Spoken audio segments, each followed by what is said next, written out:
প্রিয় দর্শক, আসসালামু আলাইকুম। আমন্ত্রণ জানাচ্ছি আমাদের প্রেরণার কথার প্রথম পর্বতে। শুরুতেই একটু বলে নিচ্ছি আমাদের প্রেরণার কথার শুরুর পেছনের গল্পটা। প্রেরণার কথার মূল উদ্দেশ্য আমাদের বাংলাদেশের বিভিন্ন ক্ষেত্রে বিশিষ্ট ব্যক্তিত্বদের জীবনের গল্প আপনাদের সামনে তুলে ধরা এবং এই গল্পগুলো থেকে এই প্রজন্ম এবং ভবিষ্যৎ প্রজন্মকে প্রেরণা যোগানোই আমাদের উদ্দেশ্য। সফল ব্যক্তিত্বরা কিভাবে নানান প্রতিকূলতা ও প্রতিবন্ধকতা পার হয়ে তাদের জীবনের সফলতা অর্জন করেছেন এই গল্পগুলো আপনাদের সামনে তুলে ধরা। গত কয়েক মাসে এই 2020 সালে আমাদের মাঝ থেকে অনেক বড় বড় ব্যক্তিত্ব এই কোভিড-19 কারণে আমাদের ছেড়ে চলে গেছে। তবে এখনো আমাদের মাঝে এমন কিছু ব্যক্তিত্ব আছেন যাদের জীবনের গল্প, তার বয়ানে আমাদের এই প্রজন্ম এবং আগামী প্রজন্মকে প্রেরণা যোগানো সম্ভব। আমাদের মাঝে যে বিশেষ ব্যক্তিত্বরা আছেন তাদের গল্পগুলো নিয়ে আমাদের এই প্রেরণার কথা। প্রত্যেকটি এপিসোডে আমরা একজন করে অতিথি নিয়ে আসবো, তার কাছ থেকে শুনবো তার জীবনের সফলতার গল্পগুলো। আশা করি আপনারা সবাই আমাদের সাথেই থাকবেন আমাদের এই প্রেরণার কথায়।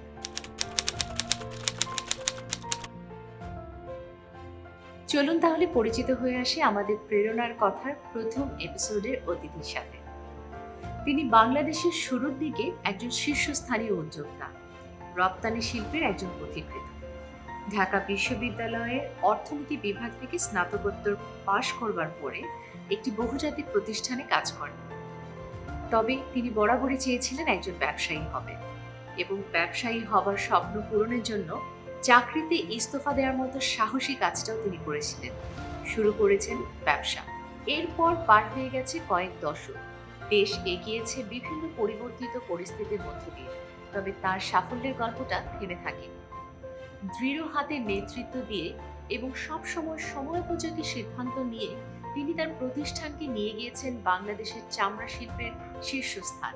হাজারীবাগের ভগ্নপ্রায় এক ট্যানারি থেকে যাত্রা শুরু, আর তারপর তার প্রতিষ্ঠানের নামকরণের সার্থকতা আক্ষরিকভাবে পূরণ করে নিয়ে গিয়েছেন শীর্ষে। আর তার সাথে বাংলাদেশকে নিয়ে গিয়েছেন পৃথিবীতে ষষ্ঠ বৃহত্তম চামড়া শিল্প হিসাবে। ব্যবসার সফলতার পাশাপাশি তিনি নিজেকে যুক্ত করেছিলেন আরো বেশ কিছু প্রতিষ্ঠানের সাথে। তিনি নেতৃত্ব দিয়েছেন বিভিন্ন অ্যাসোসিয়েশনে, এমসিসিআই প্রেসিডেন্ট ছিলেন একাধিকবার। শুধু অ্যাসোসিয়েশনের নেতৃত্বই নয়, দেশ পরিচালনায়ও সক্রিয় ভূমিকা পালন করেছিলেন। ছিলেন বাংলাদেশের তত্ত্বাবধায়ক সরকারের উপদেষ্টাও। প্রিয় দর্শক, এতক্ষণে নিশ্চয়ই আপনারা বুঝে গেছেন আমাদের আজকের প্রেরণার কথার প্রথম পর্বের অতিথিকে। চলুন আমরা শুনে আসি তার মুখ থেকেই তার গল্পগুলো।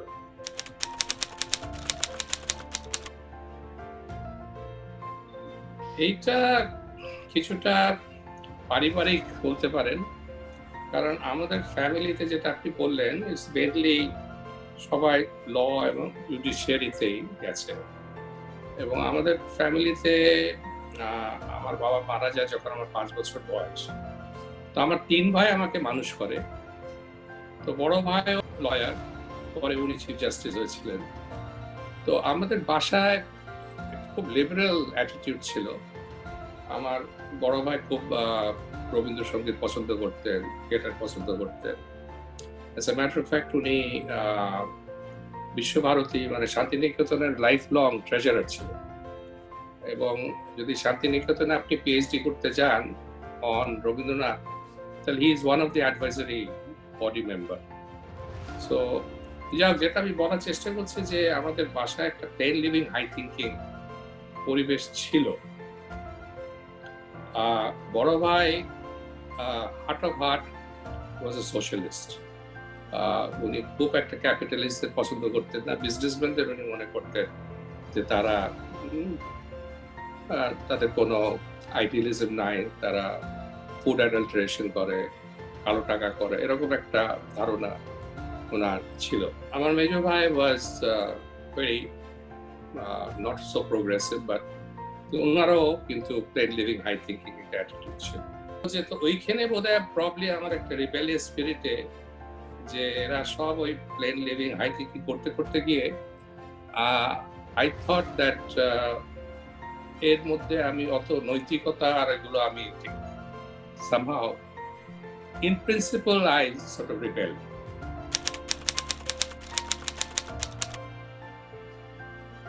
আমরা আমাদের ফ্যামিলিতে একটা খুব ট্রেডিশন আছে, ভালো খারাপ জানি না, আমাদের সব বোর্ডিং স্কুলে পাঠানো হয়। তো বোর্ডিং স্কুলে যখন আমি যাই তখন বিভিন্ন রকমের বিভিন্ন ব্যাকগ্রাউন্ডের ছেলে মেয়েদের সাথে পরিচয় হয়। তো সেখান থেকে আমি দেখলাম যে আমার এক friend comes from a very rich family business. I'm talking of India, G sir. Ranchi, Bihar. তো তার সাথে আমি টাটানগরে গেলাম। ও টাটানগরে বাবা চাকরি করতো এবং টাটার সমস্ত হাই আপ, টাটার ওই সব ইন্ডাস্ট্রি দেখে I thought Tata would be my role model. তো যেখানে আমাদের বাসায় role model was Rabindranath, Vidyasagar ইত্যাদি, বা মার্কস বা লেনিন, সেখানে মাই রোল মডেল, যেটা নিয়ে আমাকে সবাই টিটকারি করতো, my role model was Jamshedji Tata. I wanted to be an entrepreneur. আমার ওই প্লেন লিভিং হাই থিঙ্কিং এর কোনো আইডিয়া ছিল না। I wanted to make money, সোজা কথা। যখন মাঝে মাঝে আমি একবার দুবার আমার ভাইদের বলেছিলাম যেরকম আমি বিজনেস করতে চাই, তো তারা এমন ভাবে টিটকারি করলো, হাসলো, কিন্তু ব্যবসা কি বুঝিস, ব্যবসা করবি? আমাদের ফ্যামিলিতে 14 পুরুষ ব্যবসা করেনি। ওসব বাজে কথা, তুই ব্যবসা ল কর, কিংবা নালে কি বলে কম্পিটিটিভ পরীক্ষা দেয়, সরকারি চাকরি। But it's easier said than done. Entrepreneur করতে গেলে কিছু ক্যাপিটাল লাগে। সো অবভিয়াসলি সেরকম কোনো ফাইন্যান্সিয়াল হেল্প ফ্যামিলি থেকে আসার কোনো ইচ্ছা পোষণ করিনি যে এটা হবে। ডেফিনেটলি ফ্যামিলি থেকে সেটা আসবে না, কিন্তু heart of heart I wanted to be an entrepreneur. তারপরে যা अगेन বলতে পারেন টুইস্ট অফ ফেট বলেন আর যাই বলেন, I got a job offer from Pakistan tobacco. এবং যখন যে স্টার্টিং স্যালারিটা তারা দিল, বলল, ওটা এত ভালো ছিল এবং এত ফ্যাসিলিটিস ছিল যে আমার বড় ভাই ওয়াজ মাই গার্জিয়ান, সে বললো ঠিক আছে, সেভেন সার্ভিস বাদ দিয়ে তুই নাই কর্পোরেট ওয়ার্ল্ডে যেতে পারিস, মাল্টিন্যাশনাল কোম্পানি, ওদের ওখানে কিছু মরাল বিহেভিয়ার আছে, সিএসআর আছে, তারা অতটা খারাপ না।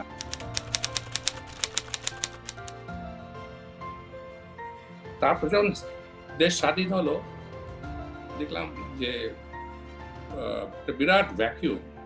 তারা এন্টায়ার ইন্ডাস্ট্রি কন্ট্রোল করতো, কমার্স কন্ট্রোল করতো, ব্যুরোক্রেসি তো করতোই, তাও আমাদের কিছু রিপ্রেজেন্টেশন ছিল bureaucracy.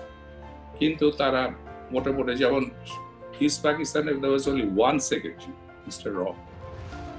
I'm talking of 1968-69.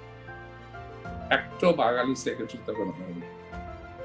Shafiul আজম সাহেব হয়েছিলেন, উনি তো chief secretary, of course is the right of the secretary, উনি চিফ সেক্রেটারি ছিলেন। ভেরি হাতে গোনা কয়েকজন। তো I was looking for an opportunity, কিভাবে পাকিস্তান টোব্যাকো ছাড়া যায় এবং ব্যবসা করা যায়। দেখলাম বিরাট vacuum, and for some strange reason সেভাবে এন্টারপ্রেনারশিপ আসছিল না। একদিন একটা ডিনার পার্টিতে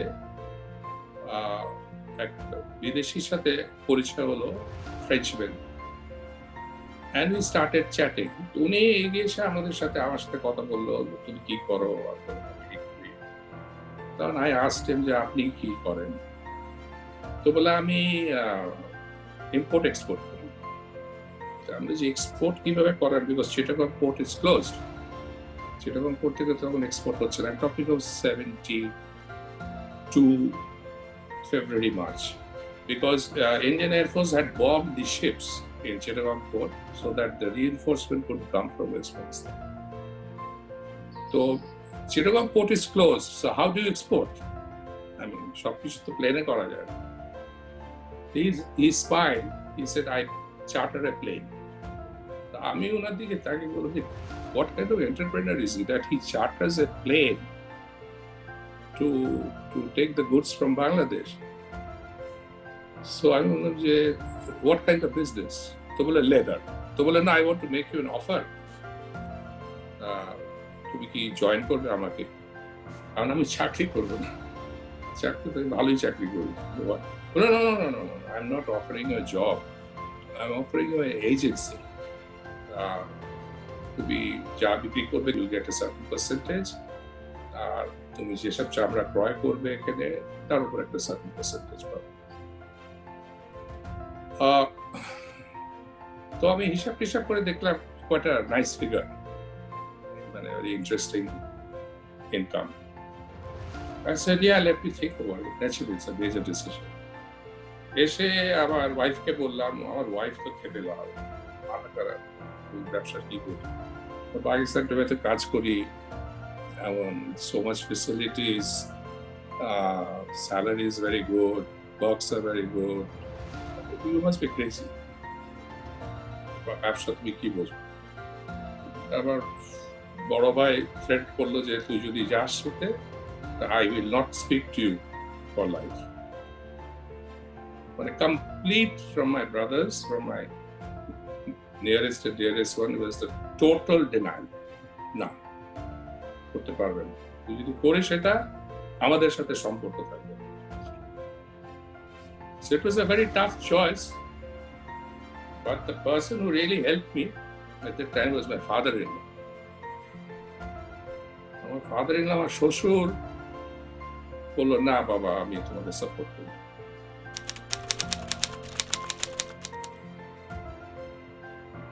এই যাত্রা শুরু হলো আমার, and I went up and down for the next 6-7 months. Chittagong port 72 শেষের দিকে খুলে গেল, রাশিয়ানরা করছিল স্যালভেজিং,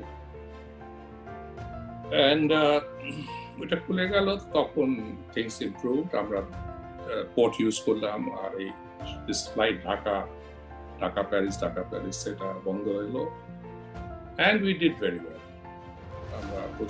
I must say that I was able to accumulate some capital. So, তারপরে 75-এ, as you know, the great tragedy struck us.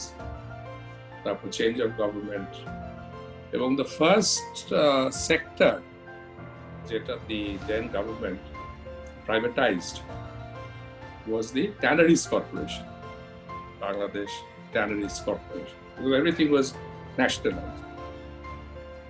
So, first tannery they put up for auction was Orient Tannery. আমি ওই অকশনে গেলাম, and I won the bid, 12,22,000 টাকা। But 12,22,000 in 75 is quite a lot of money. So it was completely মানে অকেজো tannery, কোনো machinery নাই, just বেতন, ওয়ার্কাররা বেতন নিত, আসতো, সাইন করে, রেজিস্টার সাইন করে চলে যেত, মাসে শেষে বেতন। তো ওইটা আমরা নিয়ে, আমি নিয়ে ওটাকে কিছুটা রিপেয়ার করে I again started exporting to mine, because I had thought সে সময় আমার ভালো কানেকশন হয়ে গেছিল ফ্রান্সে এবং ইটালিতে। I knew many buyers. আর আমাদের প্যারিসে তখন একটা লেদার ফেয়ার হতো, সেখানে আমি রেগুলার যেতাম। সো এই 5-6 বছরে, এই মানে 72 থেকে 76 অব্দি I had a very fairly good connection. তো মার্কেটিং আমার জন্য খুব ইজি হয়ে গেল। সো এই যে লেদারে ঢুকলাম, the rest is history. এটা for the young entrepreneurs. Resign তো করলাম, যা পুঁজি ছিল, সেভিংস ছিল, সেটা দিয়ে ট্যানারিটা কিনলাম 12,22,000। কিন্তু ওয়ার্কিং ক্যাপিটাল তো লাগবে। Where do you get the working capital? তখন তো all the banks are nationalized, private bank বলতে just the foreign banks like American Express, তারপর ছিল HSBC, ইত্যাদি, ANZ, Greenlace। যখন ওদের কাছে যাই, কয়েকটা জায়গা আমার আবার ইউনিভার্সিটি ফ্রেন্ড ছিল ভালো পজিশনে, তাদের কাছে গেলাম, না, দিতে পারবো না। কেন দিতে পারবে না? তুমি সিকিউরিটি কই, কোল্যাটারাল কই? আমি এন এন্টারপ্রেনার, আমি জাস্ট আমি কোত্থেকে যা আমার ছিল ওটা দিয়ে তো আমি ট্যালেন্টটা কিনলাম। বলে হ্যাঁ, কিন্তু ওটা তো তুমি ইনস্টলমেন্টে কিনছো, 12,22,000 দিয়েছো, কিন্তু আরো তো টাকা সামান্য কিছু ছিল, তো ওটা তো তুমি মর্টগেজ দিতে পারছো না। তাহলে দিয়ে দেবো, বাট বলে না, আমরা দিতে পারবো। So how do you go about, এবং ট্যানারি লাইনে কোরবানির সময়, ঈদুল আজহার সময় you need a lot of capital. সে সময় 40% অফ দ্য অ্যানুয়াল সাপ্লাই আপনার ওই ঈদুল আজহার সময় হয়। ঠিক সে সময় একটা টাকা আমাকে কেউ দিতে পারলো। রিক্সা করে যাচ্ছি, দেখি স্টেট ব্যাংক অফ ইন্ডিয়া, পিছনের একটা গেট ছিল, যে ঢুকলাম, এক ভদ্রলোক উনি কাগজ করছেন, দ্য চিফ ম্যানেজার। বলি ইয়েস, ওনার কোনো অবভিয়াসলি কোনো ব্যবসা নেই। তখন স্টেট ব্যাংক অফ ইন্ডিয়াতে কে ব্যাংক করবে? তা আমি বললাম, তো একই কথা। বললেন আপনার সিকিউরিটি কি আছে? আমার সিকিউরিটি নাই। তো বলে যে সরি, আপনার 1 লাখ টাকা দিলে হবে। 1 লাখ টাকা দিয়ে কি করে হবে? I need 5 lakhs। 1 লাখ টাকা দিয়ে কপিস চাওড়া গেলে। তো বলে আমার ক্ষমতা হলো আবার 1 লাখ টাকা, 5 লাখ টাকা যেটা আপনি চাচ্ছেন ওটার জন্য আমাকে হেড অফিস বম্বেতে রেফার করতে হবে। বলা ঠিক আছে, একটা অ্যাপ্লিকেশন দেন। আমি ওইখানে বসে হাতে লিখে একটা অ্যাপ্লিকেশন চলে আসলো, এবং frankly speaking I forgot about it. কোরবানি আসলো, কিছু করতে পারলাম না, ভেরি ফ্রাস্ট্রেটেড। হঠাৎ করে ফোন আসলো, কত লোকের নাম মনে পড়ছে না। উনি ফোন করলেন, চিফ ম্যানেজার। তো উনি বললেন যে আপনি আর আসছেন, আপনার ওইটা স্যাংশন হয়ে গেছে। কারণ আমি কিন্তু কোলাট্রাল দিতে পারবো না। বলে না, আমাদের ব্যবসা দরকার, কি আসছে। তো my account number was 1 in state bank of India. সেই খাতিরে এখনো তারা তাদের ফাংশন আমাকে এখনো ডাকে, যদিও সে আর দেখেন না আমাকে। তো এইখানেই আমি যেটা মনে করি যে আমাদের এই এন্টারপ্রেনারদের জন্য আমার মেসেজটা হলো যে এই the biggest problem is the working capital. বিদেশে ভেঞ্চার ক্যাপিটাল আছে, lot of venture capital firms, তারা গ্রিনফিল্ড প্রজেক্টে টাকা দেয়। ভেঞ্চার ক্যাপিটালিস্টরা আসে, তারা যদি একটা গ্রিনফিল্ড প্রজেক্টে দেখে করে, সরকার একটা শুরু করেছে, ওটার সাথেও আমি জড়িত ছিলাম, এখন আমার ছেলে নাসিম মঞ্জুর জড়িত, যেখানে এন্টারপ্রেনার একটা ফান্ড গভর্নমেন্ট ক্রিয়েট করেছে, বাংলাদেশ ব্যাংক ক্রিয়েট করেছে। সেখানে if you apply up to limit of 50 lakh টাকা আপনাকে ওয়ার্কিং ক্যাপিটাল দেবে, বা স্টার্ট আপ ক্যাপিটাল দেবে, সিড ক্যাপিটাল দেবে। তো এইগুলো আছে, এরা ওয়েবসাইটও আছে। এখানে I would request my young entrepreneurs, তারা যেন একটু দেখে। বাট আগের থেকে situation is definitely improve, specially with this government, কোনো সন্দেহ নাই।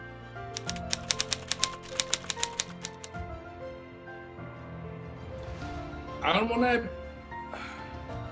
আমাদের এখানে একটা দুর্ভাগ্য যে একটার পর একটা দুর্ঘটনা ঘটেছে। আমাদের 75 সালে বিরাট দুর্ঘটনা, তারপরে তো আপনি জানেন পলিটিক্যাল স্টেবিলিটি সেভাবে ছিল না। 1990 থেকে there is political stability, কোনো সন্দেহ নাই। In between we had a break with 2 years of army rule. কিন্তু democracy and development go together. Frankly, if there is rule of law, if there is democracy, তাহলে আমি invest করব।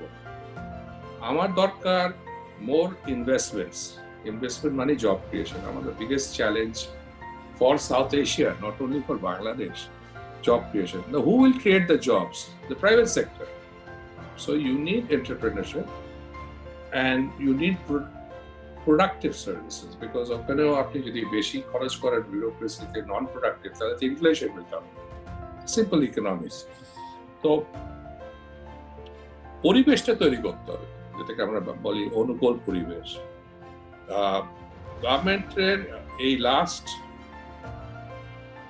15 ইয়ার্সে আমি তো এত ভালো পরিবেশ, মানে there is a পরিবেশ ফর আপনার গভর্নমেন্টের কোনো পারমিশন লাগে না। যেটাই বললাম, ওয়ার্কিং ক্যাপিটাল একটা ডেফিনেটলি প্রবলেম আছে। আর মনে if we can solve the working capital problem with That means loan can be given up to a certain amount without collateral. তাহলে কিন্তু অনেকে ওই চাকরি ছেড়ে কিন্তু এন্টারপ্রেনারশিপে আসবে।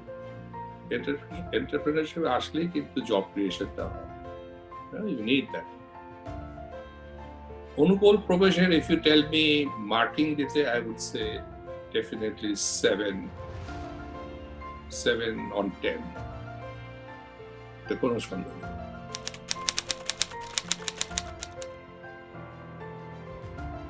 According to me, the best friend of an entrepreneur is the banker. On no account should you upset your banker. Banker আপনাকে টাকা দিচ্ছে, it's not his personal money, it's depositors' money, public money. Please remember that. যেটা আমি আগে বললাম, keep to your commitments. আপনি commitment করেছে যে 3 মাস পরে আমি ইন্টারেস্টটা দিয়ে দেবো, 3 মাস পরে ইন্টারেস্টটা প্লিজ দেন। তো আপনি যদি কমিটমেন্টটা রাখেন অ্যাজ এ ব্যাংকার, আমিও তো চাই ভালো client. I don't want to give my money, depositors' money, to bad entrepreneurs. আমিও তো গুড এন্টারপ্রেনার চাই, because what is my job? আমি ডিপোজিটটা নিয়ে তার সাথে 2 to 3% অ্যাড করে আমি লেন্ড করি। তো this is the way a bank work. সে লেন্ড করলে সে তো টাকাটা ফেরত যদি না দেয়, then I can't roll it. সেই জন্য এন্টারপ্রেনার আপনারা যারা আসেন, please remember that your best friend in business is the banker. যে ব্যাংকার আপনি চুজ করেন, কিন্তু ব্যাংকারের সাথে আপনার relationship must be very good at any cost.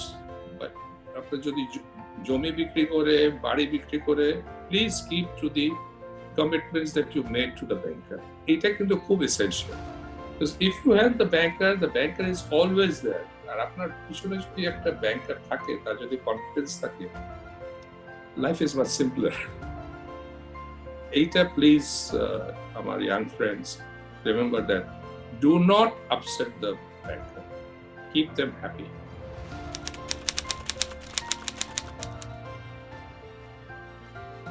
You must acquire the habit of listening. If you do not listen, and all the time you do want to do your own talking, then you cannot run an association. Let everybody speak their mind. সবাই তাদের কথা বলো, frankly কথা বলো, and you should take the mic at the last. সবাই সবারটা বক্তব্য বলো। Of course, in between you can intervene, you can contradict, but you have to lead by example. আপনি মিটিং এ বড় বড় কথা বলছেন, ধরেন ব্যাংকার্স আছে বড় বড় কথা বলছেন না, কিন্তু এনপিএল, আপনি নিজেই এনপিএল করে বসে আছেন। So practice what you preach. So you have to lead by example যতদূর সম্ভব। And আমি এই বসে, এটা I had to acquire this. I was not that mature, say maybe 30 years ago. I was quite short-fused, impatient. By being short-fused, impatient, you don't solve the problem. You must earn the respect of the people. You cannot command respect. Now, because the people respect করছে, you are the chairman of the board, for example. কিন্তু so you should, এটাকে আমি বলি, you should not rule. Rule is a bad word, but you should try to conduct a meeting or run an organization through respect, not fear. You must give them a chance to speak their mind. আপনি যদি আমার নিজের কোম্পানিতে আমি বলি যে everybody should speak their mind. একটা he can contribute. তা আপনি, এবং then I always say that respect probably is a much stronger affection than love. Even আমি আমার ওয়াইফকে বলি, মাঝে মাঝে বলতাম, she used to put on. So if you lead by example, humility, and listen, be a good listener, and try to control your temper, which I had a bad temper. because by losing your temper, you make a fool of yourself.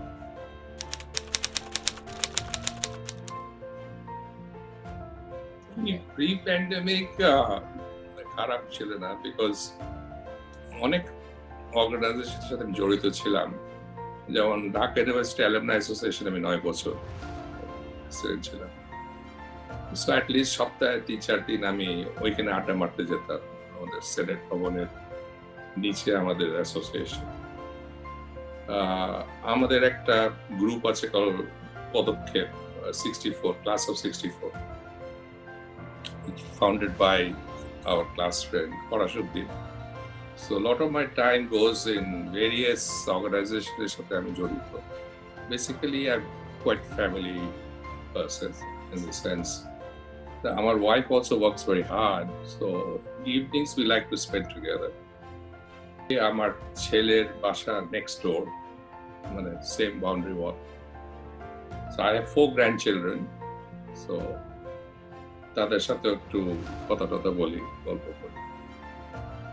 I do still a lot of reading. আগে অনেক fiction পড়তাম, but আজকাল বেশি পড়তে পারি না because my eyes give trouble, এবং কিছু করার নাই, এটা old age starts giving me trouble. So I read a lot of magazine. My favorite magazine is Economist. So I've been reading it for the last 50-60 years. So I find the articles very, very good. আর ওরা কোনো এডিটোরিয়ালটা শুরু করেছে ভয়েসে, you touch a thing and voice comes, so you don't have to audio করে দিয়েছে আর কি। So yes, reading, and I love music, but all kinds of music. রবীন্দ্রসঙ্গীতও পছন্দ করি, family influence, জ্যাজও পছন্দ করি, হিন্দি গানও পছন্দ করি, বাংলা মডার্নও পছন্দ করি। So music has no boundary. So I listen to all kinds of music, but I love to do adda, simple adda. তো এখন তো আর হচ্ছে না প্যান্ডামিক। আমার ওই ঘুরে ফিরে ডাল ভাত আর সবজি আর মাছের তরকারি। I'm more of fish eater than meat eater. Sir, আপনাকে অসংখ্য ধন্যবাদ এতক্ষণ সময় দেওয়ার জন্য, কথা বলবার জন্য। Thank you very much.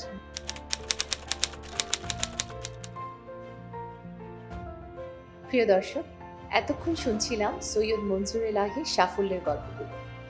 এবার চলুন শুনে আসি সৈয়দ মনজুর এলাহি সম্পর্কে তারই এক বন্ধু, ঘনিষ্ঠ বন্ধু কি বলে। দুজনে ঢাকা বিশ্ববিদ্যালয়ের অর্থনীতি বিভাগের সহপাঠী ছিলেন। তারপর ক্যারিয়ার হিসাবে ভিন্ন ভিন্ন পথ বেছে নিলেও তারা একসাথে আবার কাজ করেছেন মানুষ গড়ার কাজে, প্রতিষ্ঠিত করেছেন ইস্ট ওয়েস্ট বিশ্ববিদ্যালয়। চলুন তাহলে শুনে আসি সৈয়দ মনজুর এলাহি সম্পর্কে তার বন্ধু ডক্টর মোহাম্মদ ফরাসউদ্দিন কি বলে। ঢাকা বিশ্ববিদ্যালয় 60-এর দশক একেবারে রত্নগর্ভা। আমরা মনে করি আমাদের সময়টাতে ঢাকা বিশ্ববিদ্যালয় সবচেয়ে শ্রেষ্ঠ, তার মধ্যে অন্যতম শ্রেষ্ঠ সৈয়দ মনজুর এলাহি। এই মনজুর এলাহি, তার সবচেয়ে ভালো গুণ যেটা আমি বলবো, মানবপ্রেম। যে কোনো লোক, আমাদের ক্লাসমেটের পরিবার দুস্থ থাকুক অথবা একজন জানাশোনা লোক, আমাদের সমসাময়িক লোক অসুবিধায় থাকুক, তার কানে পৌঁছাতে পারলেই সাহায্যের হাত বাড়িয়ে দেবে এবং গোপনে দেবে, কোনো প্রচারণা দরকার। আর হলো যে কোনো বিষয়, দেশের শ্রেষ্ঠ শিল্পপতিদের একজন, তিনি যে পাদুকা শিল্পে তারা কাজ করেন, চামড়া শিল্পে কাজ করেন, যে কাজটা যখন করে ওইটাকে একেবারে চরম উৎকর্ষতায় নিয়ে যান। এবং তৃতীয় যে কথাটা তার সম্পর্কে বলবো, কদাচিৎ কারোর সম্পর্কে কোনো কটুকাটব্য করে থাকে, পারতপক্ষে সবারই ভালো জিনিসটা নিয়ে আসে। আমার সঙ্গে অভিজ্ঞতা অনেক আছে, যে অভিজ্ঞতাটা বলবো, আমরা যখন ইস্ট ওয়েস্ট ইউনিভার্সিটি করি তখন কিন্তু নর্থ সাউথ ইন্ডিপেন্ডেন্ট এবং চট্টগ্রামের প্রফেসর ইসলাম সাহেব, তিনটা কিন্তু অত্যন্ত প্রতিষ্ঠিত প্রাইভেট, আরো একটা প্রাইভেট সিটি করার কিন্তু জায়গা ছিল। তবু আমাকে অনেকেই বলছেন করতে, আমিও আগাইছি। মলদ্বীপসে তখন আমি জাতিসংঘের চাকরি করি। ফোন করেছি, তখন তাকে অলরেডি এনএসইউ এবং ইন্ডিপেন্ডেন্ট সাদাসাদি করছে যাওয়ার জন্য। তো সে বন্ধু বান্ধবদের বলছে, আমার একটা বন্ধু আছে যার নাম ফরাসুদ্দিন, আজন্মের বন্ধু, সে একটা প্রাইভেট ইউনিভার্সিটি করার দুঃসাহস দেখাচ্ছে এবং আমাকে দাওয়াত দিয়েছে, আমি ধন্য মনে করছি, আমি ওইখানে। এই হলো আমাদের পরস্পর প্রতি বিশ্বাস, আস্থা এবং ভালো। কাজী মঞ্জুর রাহি এই দেশের শ্রেষ্ঠ সন্তানদের একজন, তিনি অনেক দিয়েছেন, আরো দিবেন বলে আশা করছি।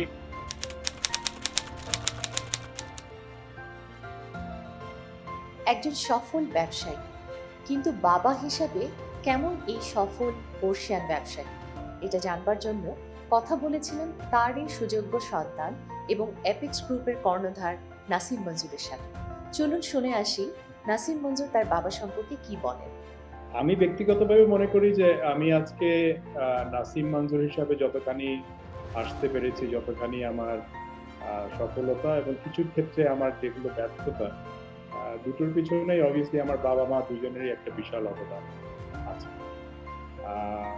বাবা থেকে যদি শুরু করি, যে বাবা কয়েকটা মূল্যবোধের জায়গা থেকে আমি মনে করি যে উনি খুবই দৃঢ় এবং উনি খুবই ক্লিয়ার ইন হিজ থিঙ্কিং। কিন্তু খুব ছোটবেলা থেকে আমি ওনার কাছ থেকে শুনে এসেছি ওনার মুখে যে I never wanted to be in a golden cage. একটা গোল্ডেন কেজ থেকে আমি বেরিয়ে আসতে চাই, কিন্তু I want to B my own বস। এটা একটা ওনার মধ্যে স্বপ্ন ছিল, এটা কিছুটা ডেফিনেটলি ইনফ্লুয়েন্স করেছে। দ্বিতীয় যেটা বলতে হয় যে মূল্যবোধের কথা যেটা আসলো, কিছু কিছু সেইং ওনার খুব প্রিয় এবং আমরা ছোটবেলা থেকে, আমি, আমার বোন, পরবর্তীতে আমার স্ত্রী, আমার বাচ্চারা, আমার বোনের বাচ্চারা, আমরা শুনে শুনে অভ্যস্ত হয়ে গেছি। সেটা হচ্ছে প্লেন লিভিং, হাই থিঙ্কিং। আমার বাবা এবং আমার মা দুজনকে আমার মনে হয় ওই ধন দৌলত এবং কত বড় ব্যবসা বা কত বড় বাড়ি বা কত বড় আপনার ইনফ্লুয়েন্সের জায়গা, সেটা দিয়ে ইমপ্রেস করা, প্রভাবিত করা খুব কঠিন। কিন্তু তাদের জন্য ওই চিন্তাধারাটা খুবই গুরুত্বপূর্ণ ছিল। একদম ছোটবেলা থেকে এটা মানব যে প্লেন লিভিং, হাই থিঙ্কিং। আমাদের ড্রিঙ্কটা খুব প্লেন হতে পারে, হওয়া উচিত, কিন্তু থিঙ্কিংটা খুব উচ্চ স্তরের হওয়া উচিত। উচ্চ স্তরের মানে কি? আমরা কি সবাই বুদ্ধিজীবী? না। আমার মনে হয় যে থিঙ্কিংটা যে নিজের সম্পর্কে, আমাদের সংস্কৃতির সম্পর্কে, আমাদের দেশের সম্পর্কে, আমাদের পৃথিবীর সম্পর্কে, এইটা ছিল দ্বিতীয় একটা মানে ইনফ্লুয়েন্স আমার উপর ছোটবেলা। তৃতীয় যে জায়গায় আই থিঙ্ক খুব বেশি আমি ইনফ্লুয়েন্সড হয়েছে, সেটা হচ্ছে যে বাংলাদেশে কিছু একটা করা। তোমরা যাই করোই নাই করে, যেখানেই যাও, পড়তে যাও, অন্য জায়গায় কাজ করো, কিন্তু দিনের শেষে বাংলাদেশে একটা বিশাল কিছু করার এখন একটা সময় আছে এবং কিছুটা হলে আমাদের একটা দায়িত্ব আছে। সেই দায়িত্বর জায়গাটা, কারণ আমরা আজকে যা হয়েছি, যা পেয়েছি, সবকিছু কিন্তু কারণ বাংলাদেশ হয়েছিল। এটাও তার একটা ফেভারিট সোয়িং, যে বাংলাদেশ না হলে কিন্তু আজকে যে এই প্রাইভেট সেক্টরের যে একটা ফ্যান্টাস্টিক এক্সপ্লোশন আমরা দেখছি বাংলাদেশে, কিছুই কিন্তু হতো, আমরা হয়তো বা এই জায়গায় আসতে পারতাম। সেই জন্য আমার মধ্যে সেটা হচ্ছে না, বিদেশে যাব, বিদেশে পড়বো, হয়তো বা কিছু বছর বিদেশে কাটাবো, কিন্তু দিনের শেষে বাংলাদেশে এসে নিজের জন্য, নিজের পায়ের উপরে দাঁড়িয়ে কিছু করবো। এটাই তার চতুর্থ ইনফ্লুয়েন্স আমার উপরে, যে let's not just build a business, let's build something that makes a difference. সর্বশেষে যেটা আমি মনে করি যে যেটা উনি ওনার জীবনটা এইভাবেই প্রতিষ্ঠিত করেছেন এবং আমাদের মধ্যে সেটা আমি মনে করি স্থানান্তর করার চেষ্টা করেছেন, সেটা হচ্ছে যে মূল্যবোধের জন্য, যে কোনো মূল্যে সার্থক হতে হবে, সফল হতে হবে, এটা গ্রহণযোগ্য না। যে there is always a line that you do not cross। এই জায়গায় আমি মনে করি যে জিরো টলারেন্সের কথা আমরা বলি, যে কিছু কিছু কাজ আমরা করবো না, সেটা নীতির জায়গা থেকে বলতে পারেন, বিশ্বাসের জায়গা থেকে বলতে পারেন, ধর্মের জায়গা থেকে বলতে পারেন, কিন্তু আমরা যে কোনো অর্থে, যে কোনো মূল্যে আমরা সফল হতে চাই সেটা না। আমরা একটা প্রাতিষ্ঠানিক রূপ নিয়ে আমরা সেটাকে সাস্টেনেবল করে, এবং সবচেয়ে ইম্পর্টেন্ট হচ্ছে যে বাংলাদেশের যে আইন এবং আমাদের নিজস্ব যে নৈতিক যে বিচার, নৈতিক যে বিশ্বাসগুলো আছে, সেগুলোকে যতখানি অটুট রেখে এগিয়ে নেওয়া যায়, এখানেই একটা বড় রকমের ইনফ্লুয়েন্স আমি মনে করি। প্রিয় দর্শক, এর সাথে চলে এসেছি আমরা আমাদের প্রেরণার কথার প্রথম পর্বের শেষ পর্যায়ে। আশা করছি আমাদের আজকের অতিথির সফলতার গল্পগুলো আমাদের এই প্রজন্ম এবং আগামী প্রজন্মের তরুণদের প্রেরণা যোগাবে। আপনারা যদি এপিসোডটি আবার দেখতে চান তাহলে প্রেরণা ফাউন্ডেশনের ইউটিউব চ্যানেলে দেখতে পাবেন। আমরা আগামী পর্বে আপনাদের কাছে আরও একজন অতিথিকে নিয়ে আসবো এবং তার জীবনের সফলতার গল্পগুলো শুনবো। ততদিন পর্যন্ত ভালো থাকবেন, সুস্থ থাকবেন। ধন্যবাদ আমাদের সঙ্গে থাকবার জন্য।